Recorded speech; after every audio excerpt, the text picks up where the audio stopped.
Amelia had been contemplating divorce these past few days. She felt that things were unbearable with Gavin.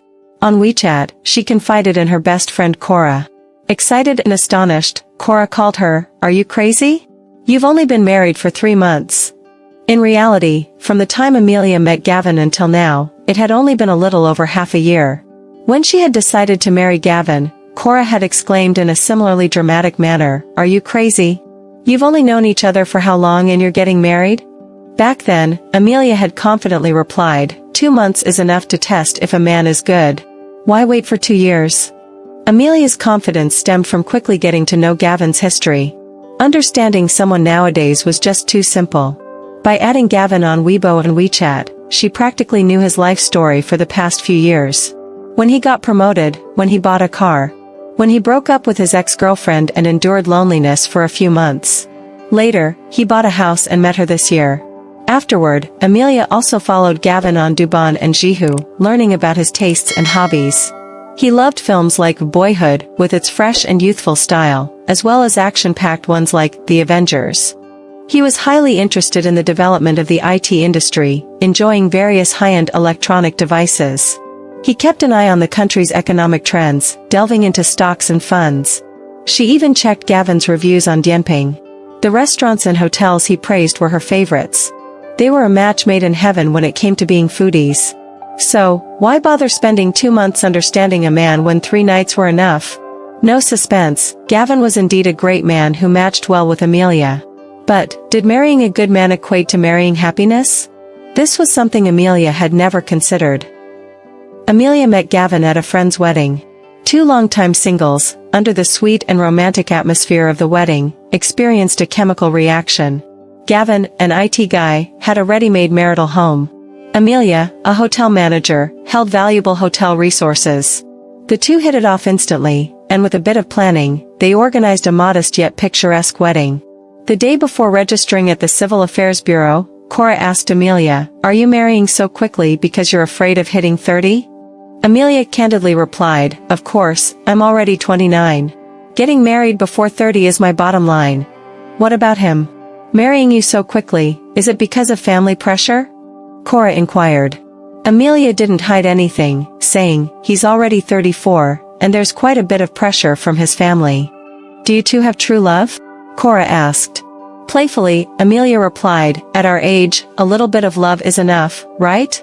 This guy, from top to bottom, is all pros. Marrying him shouldn't be too scary." Cora shook her head incredulously. "Even with many pros, it doesn't mean there are no cons. Hey, nobody's perfect. Why fear a few flaws?" Amelia interrupted, "I'm registering tomorrow. Give me some confidence, okay?" "Alright," Cora said, "I wish you both a lifetime of happiness." Clearly, the phrase, "a lifetime of happiness," was just a beautiful wish for Amelia. From the start of their honeymoon, she and Gavin had endless conflicts.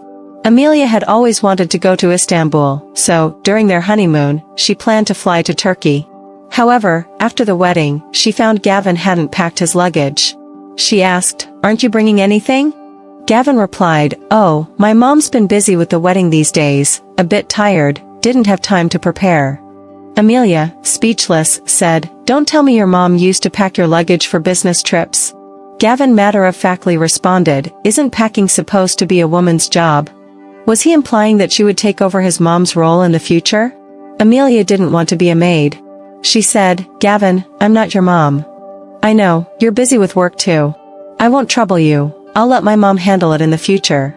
Amelia opened her mouth, somewhat unsure of what to say. She suddenly had a premonition that there might be many unexpected surprises in their future life. And these surprises began to unfold during the honeymoon. Initially, to save money, Amelia didn't book a direct flight. As a result, after a layover, their luggage went missing. Standing in an unfamiliar airport, Gavin shrugged and said, "Oh, what do we do now?" Amelia, hands on her hips, stared at him and said, "Excuse me, shouldn't I be the one saying that?" Who would have thought that someone who rose to the position of technical director in a company could be a complete novice in daily life? Throughout the entire honeymoon, Amelia felt like she was not traveling with her husband but rather taking her younger brother to the park. She planned all the travel itineraries, decided on what to eat, and arranged where to stay. After returning to China, Gavin easily immersed himself in work, while Amelia had to negotiate with the insurance company for compensation. Complaining to Cora, Amelia said, "Why did I get married? It was so much better when I was carefree on my own. Now I have to carry this big burden." Cora teased her, "Didn't you say he has a bunch of advantages, and a few flaws don't matter?" Amelia, facing her own words, was truly speechless. Cora, speaking from experience, said, "Let me tell you, women can overlook 100 flaws for one good quality. Men, on the other hand, one flaw can outweigh 1,000 virtues." What do you mean? It means when choosing a man, don't focus on how many good qualities he has. Instead, see if you can tolerate his flaws. Indeed, nobody's perfect. But if his imperfections are the ones you can't stand, then even if he has 10,000 good qualities, you won't last with him. Look at my husband, he has quite a few faults, timid, afraid of trouble. But I'm a tough woman, I can accept his weaknesses. Amelia thought about it and realized Cora was right. So far, Gavin had only one flaw, and it couldn't be offset by having a house, a car, and talent. She said, "Why didn't you remind me earlier?" "I did want to remind you." Cora shrugged and said, "But you didn't let me. You even insisted on me wishing you a lifetime of happiness." Amelia had to admit that getting to know someone through the internet mostly showcased their strengths. Who would willingly expose their flaws online? Just like when she posted a selfie, didn't she also apply some beautifying filters? Amelia felt like the yeast in a yogurt maker, slowly accumulating and fermenting. In the 3 months since their marriage, she and Gavin hadn't encountered any major issues. However, the trivial matters in their daily life constantly stirred her emotions. The toothpaste cap was never twisted shut, dirty clothes were thrown on the bed without a care, and after a shower, the floor remained unwiped. When she mentioned these habits to him, he impatiently responded, "I've always been like this. Can I change habits from all these years in an instant?" Alternatively, he would say, "If you don't want to deal with it, just leave it. I'll call my mom to clean up or hire a maid."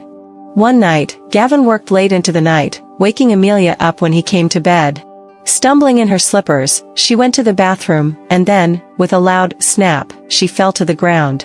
The surroundings were wet, slippery, and cold, but flames of anger ignited in Amelia's heart. Gavin rushed over to help her, saying, "Why did you fall? Be more careful." "Oh, did I forget to mop the floor again?" Amelia forcefully pushed his hand away and said, "You don't need to remember anymore. Let's get a divorce." Amelia had truly reached her limit. In a fit of rage, she overturned the table, kicked the sofa, and then, wearing her pajamas, went to Cora's house. After all, Cora's husband was easy to bully. In the middle of the night, her best friend showed up, not only without getting mad but also preparing a cooling peppermint tea to calm her down. Cora said, "Are you really leaving? You're being a bit dramatic."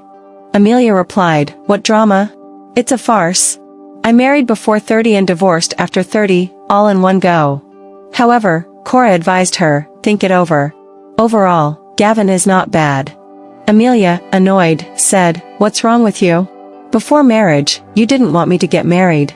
Now that I want a divorce, you're stopping me. Whose side are you on?" Cora chuckled and said, "That's how marriage is. Before marriage, you should focus on a man's flaws, so you won't be shocked by his true self after marriage.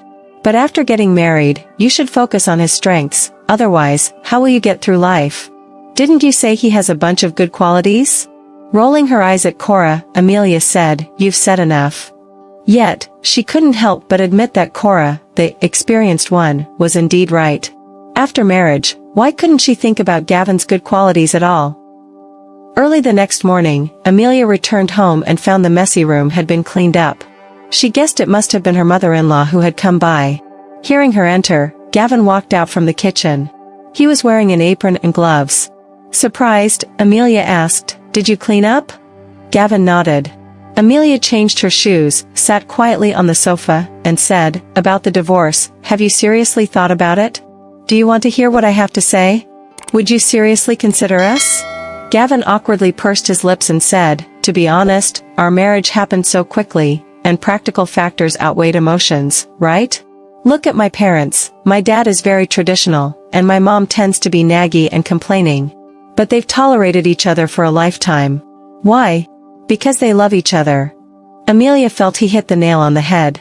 She and Gavin, each with their own motives, rushed into marriage in a few months. Where was there any talk of love? And for a couple without love, what was there to tolerate? She sarcastically chuckled and said, "It seems we can't avoid divorce." However, Gavin shook his head and said, "That's what I've been thinking. If we can be together, it means we are compatible in many ways. Compared to my parents, we just had less time for romance. So, let's give each other time and see if we can fall in love. What do you think?" Gavin's words caught Amelia by surprise. She turned her head and looked at the man in front of her. He wasn't as good as she imagined before marriage, nor as bad as she imagined after marriage. She just lacked a little time to truly understand him. Maybe, as Gavin said, they loved the same movies, enjoyed the same food, and with time, they might actually fall in love with each other. Amelia said, "Marriage first, then love. Your idea is quite novel." Gavin took her hand and said, "I promise I will change for you. Both love and marriage require adjustment." Amelia blinked and said, "You know what, I think I might actually like you a little. So, let's give each other a chance and see what the future holds."